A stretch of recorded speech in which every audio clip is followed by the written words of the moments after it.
Hello! Welcome back again to MRDC, Mooresville Natatorium. Coach Corey here.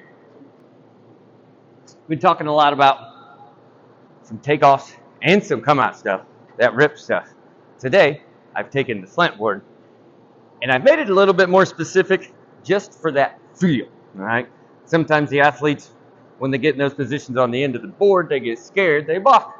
They don't get to experience the feel, because once you can feel it, you can fix it. So, you may not want to try this at home. I made sure that the fulcrum was all the way forward so that I have the least bounce possible. So we wanted to talk about the kinetic chain on fronts. If you're with us on the last video with backs and reverses, that kinetic chain is the order in which we use our muscle groups to create the action or to help increase the force with leverage. So on our backs and reverses, just to review, on the reverse, we started with our glutes, to our hamstrings, straightening those knees, and then we finished with the calves. All right, now our arms were last once the feet came off the board for connection purposes. But on takeoff, the arms were not swinging through. The arms had already stopped, and now we engage the glutes, hams, calves, boom.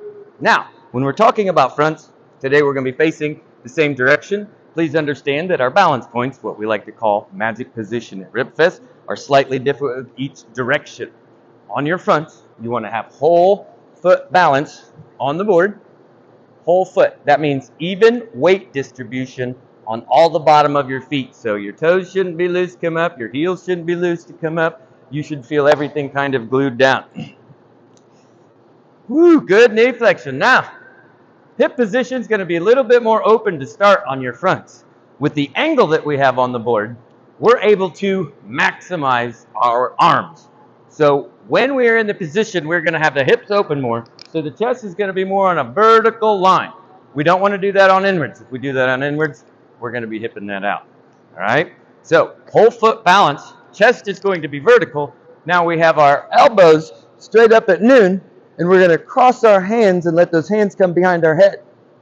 Now, once the brace is on, the body is tight, I'm in that position where the board is fully loaded, and now I'm able to work with the board to create the position I need on takeoff in order to get the maximum amount of rotation.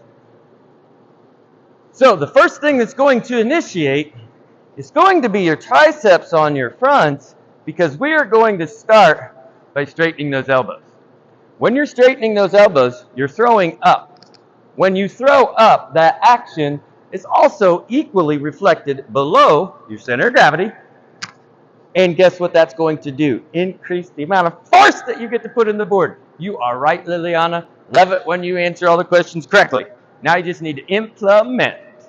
All right, so on our fronts, that first action is going to be those triceps. We are initiating that as throw as an up and forward action. Up and forward action. Now we get to increase and turn on some of those lats.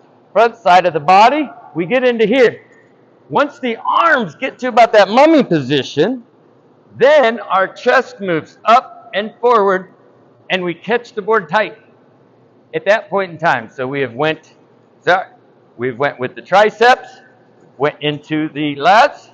Now, chest moves forward. Now we are going to engage the glutes and the hams, and at this point in time, it is going to be a super fast arm closure from the armpits with a hip up action. Woo! Good thing we have great balance here at MRDC. Let's go through that again on your fronts. Whole foot balance, brace on so lower back is round, chest is vertical against the angle of the board, elbows at 12 o'clock, chin level. Good. We initiate through triceps, moving into the lats, chest moves up and forward, and then we engage the legs. So now we get to use the glutes and the hams. We finish quick. Extend, boom, woo. Gotta hit those right. I broke the chain, I lost balance, I lose power.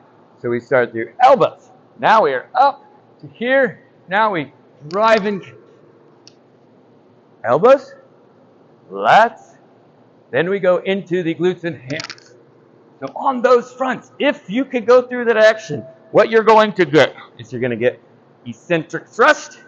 You're going to use a lot of TOAM, transfer of angular momentum, as well. Using those two together, eccentric thrust is the most powerful form of rotation. You can get a lot of rotation in the forward direction. So the order, or that kinetic chain, shouldn't be broke. If you break the chain, you break the dive. Thanks for joining us again here at MRDC with Coach Corey. Come back again soon.